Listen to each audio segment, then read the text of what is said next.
Assalamualaikum warahmatullahi wabarakatuh teman-teman. Hari ini kita akan melihat proses pembersihan kebun terong dan bunga kol. Ibunya sudah ada, jadi kita gali informasi ya. Cek. Terongnya sudah ada buahnya sepanggal. Jalur ini adalah jalur terong. Yang ini adalah bunga kol. Dua jalur ini.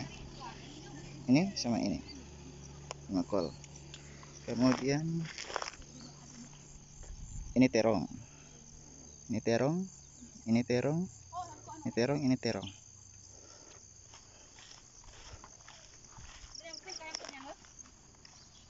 Ini bunga kol dua jalur.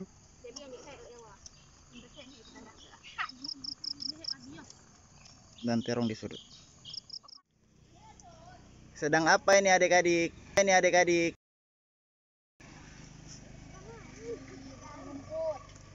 Bersih rumput. Sedang bersih-bersih rumput mereka, guys. Ini sebagian yang sudah kosong ini adalah bagian yang sudah dipanen kemarin ya, di video sebelumnya.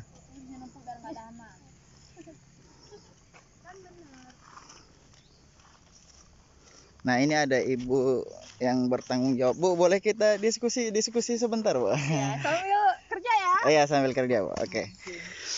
Oke, assalamualaikum, Bu. Waalaikumsalam, Bapak. Bu, maaf mengganggu waktunya ya, Bu.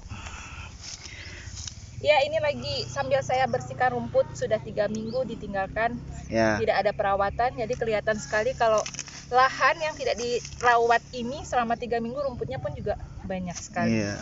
Nah, ini bisa mengundang hama, serangga yang akan merusak tanaman. Nih makan ulat. Ya kan? Iya. Oh, sudah bolong-bolong ya, Bu ya? Sudah bolong-bolong daunnya. Tetapi ini mungkin belum terlalu masalah, makanya harus dibersihkan lahannya. Gitu. Kan ada beberapa kesibukan kemarin ya, Bu ya? Iya, heeh. Nah, Bu, kemarin bunga kolnya ditinggal-tinggal gitu enggak masalah, Bu? Ya, seharusnya itu menjadi masalah. 3 minggu ditinggalkan bukan waktu yang singkat. Kalau kembang kol ditinggalkan cukup lama, waktu pemangkasan daun atau wiwil jadi terlambat. Nah, itu mempengaruhi besar bunganya. Iya, Penyemprotan juga tidak dilakukan, jadi mempengaruhi ukuran dari bunganya. Ah. Dan itu menurunkan biaya hasil panennya, ya kan? Iya, benar, Bu. Nah, Kemarin ada sebagian yang busuk, Bu. Bunga kolnya kan? iya, busuk itu Karena- kenapa? Curah hujan tinggi, jadi lembab, ditambah lagi banyak rumput, mengakibatkan dia semakin lembab. Nah, kalau kembang kol itu sebenarnya kalau terlalu banyak air juga nggak bagus, akan cepat busuk karena kan kita tanamnya di dataran rendah. Iya. Dataran rendah sudah diset itu tanamannya itu untuk yang airnya kurang. Jadi kalau terlalu air berlebih cepat busuk. Cepat busuk Nah, ya, Bu. itu dia kekurangan kembang kol yang ditanam di dataran rendah. Memangnya kalau untuk bunga kol itu seharusnya di Dataran tinggi. berapa mdpl, Bu? Aduh, saya lupa berapa mdpl-nya, tetapi dia khususnya untuk dataran tinggi seperti kalau di daerah Aceh itu Takengon, Sare. Oh, berarti di atas 1000-an ya? Ya, di atas itu ya. Tetapi bukannya nggak bisa tanam di dataran rendah, bisa, tapi bibitnya harus disesuaikan khusus untuk dataran rendah. Oh, ada beda bibit lagi ya, Bu? Beda bibitnya. Kalau nanti tanam seperti kasus saya ada SMK lain itu dia nanam kembang kol, tapi bibitnya tidak diperhatikan. Dia pakai bibit dataran tinggi. Tanaman kembang kolnya hanya tinggi daunnya, tinggi batangnya tanpa keluar bunga. Bagaimana? Jadi nggak ada menghasilkan bunga karena nggak sesuai. Sesuai. Namanya apa, Bu, yang dataran tinggi? Memang kembang kol juga, tapi bibitnya khusus dataran tinggi. Nanti kalau belanja bagaimana, Bu? Ada ditulis di label. Oh, khusus dataran tinggi, khusus dataran rendah. Ya. Oh, gitu, baik. Iya, baik. karena ini kan udah kita termasuk rekayasa genetika lah ya, Iya. istilahnya, biar kembang kolnya bisa ditanam di dataran rendah. Itu Jadi, ada kelebihan dan kekurangan. Kekurangannya tanaman di dataran rendah biaya produksi tinggi. Tapi bukan itu yang kita cari kalau tanam di SMK ini. Biar anak-anak tahu bagaimana membudidayakan kembang kol. Nah, betul. Dan tujuannya pun biar anak-anak tahu walaupun kembang kol itu tanaman dataran tinggi bisa ditanam di dataran rendah. Kekurangannya itu tadi, kalau udah curah hujan tinggi dia akan cepat busuk. Cepat busuk ya, Bu ya? Iya. Iya, betul, bunga kol ini sensitif sekali dia, Bu. Iya, sensitif sekali, dia akan cepat busuk. Terus dia nggak bisa disimpan lama selama yang dataran tinggi punya. Kalau dataran tinggi punya agak lebih tahan lama. Lebih tahan lama ya. Iya, kalau udah kita panen harus kita jual cepat. Harus jual cepat ya, Bu. Iya. Tapi ya untuk di sini mungkin kita bisa laku keras ya, karena nggak rame orang yang budidaya ini tadi, karena biaya produksinya juga tinggi. Iya. Penyemprotannya rutin. Kurangnya budidaya apa namanya? Bunga kol. Kemudian peminatnya banyak. Ya, peminatnya banyak. Jadi cepat laku ya, Bu. Ya. Kemarin baru panen sudah habis, saya pun nggak kebagian. Ya, nggak kebagian. Ya, nanti tunggu panen selanjutnya. Itu kan dia sebenarnya harusnya panennya kan serentak. Cuman karena tadi ditinggal 3 minggu perawatannya kurang. Yang subur lah, yang kena ada pupuknya. Yang nggak ada ya sudahlah. Nah itu, Bu, ada 3 pertanyaan ini penting, Bu, untuk pemirsa juga kan di rumah. Iya. Siapa tahu mereka mau budidaya kan, Bu. Iya, betul. Untuk penyuburan tanahnya sendiri itu apa ada perawatan khusus? Penyuburan tanahnya kita ini karena masih pakai pupuk. Pertama pakai pupuk kandang. Terus pakai pupuk campur itu NPK. 1:1 banding 1 N banding 1 NPK. NPK 1:1 ya. Oke. Semuanya 1:1. Itu kan untuk penyuburan tanahnya, Bu? Iya, ada 3. Sebelumnya sekali pakai pupuk kandang. Kalau misalnya dikira-kira tanamannya terlalu asam, kita taruh kapur ya kan.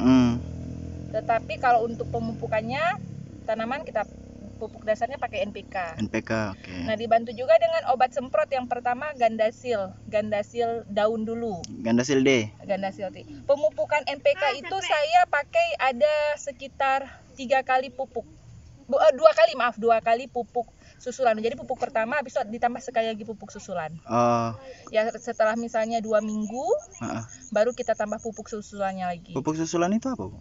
Pupuk susulan itu dia pemberian pupuknya nggak bisa sekaligus. Jadi pertama takarannya kan sedikit, kita hitung tiap batang berapa takarannya. Apa 1 gram kah, 2 gram kah untuk tiap batangnya kan? Itu Gandasil D itu, Bu? Bukan Gandasil, pupuk NPK tadi yang pupuk NPK. dasar. Jadi NPK ini ada dibuat untuk jadi pupuk susulan juga ya, Bu ya? Ya, nah setelah 2 minggu, setelah pupukan pertama, pupuk susulan kedua, NPK juga.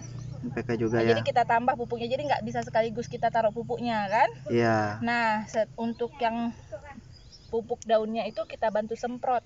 Berapa hari sekali, Bu? Untuk pupuk di sini kalau rentan hama, kalau untuk semprot hama seminggu sekali dicampur Gandasil kan.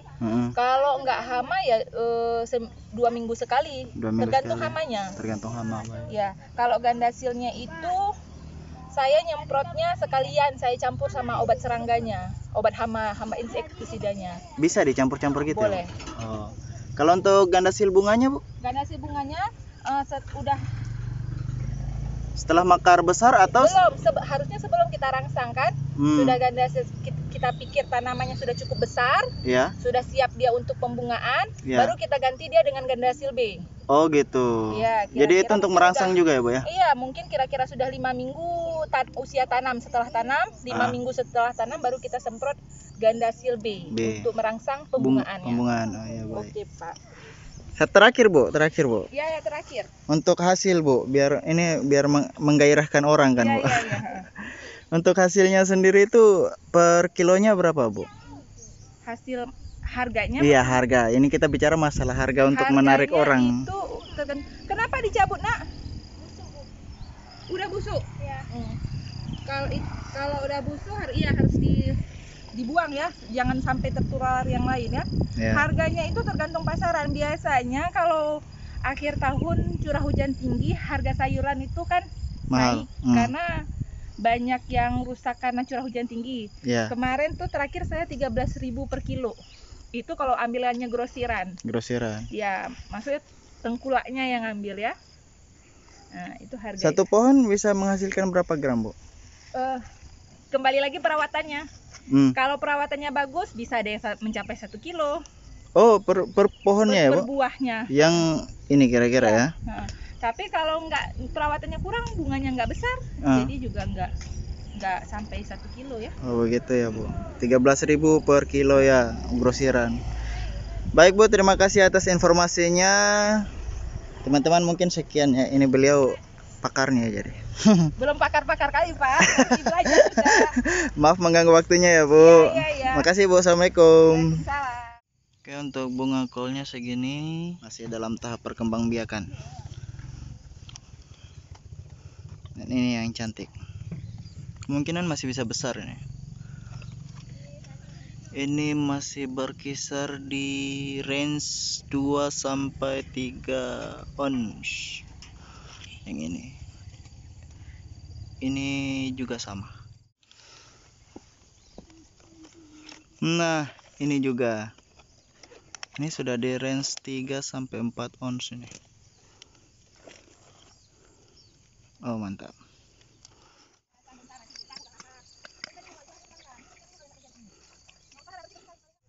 Sekian informasi yang bisa kita dapat. Teman-teman jangan lupa like, share, subscribe sebanyak-banyaknya kalau bisa ya. Biar saya tetap semangat buat konten-konten seperti ini. Mudah-mudahan ada manfaat, ada informasi yang bisa kalian dapatkan dari dalam video ini. Sekian, terima kasih dan assalamualaikum.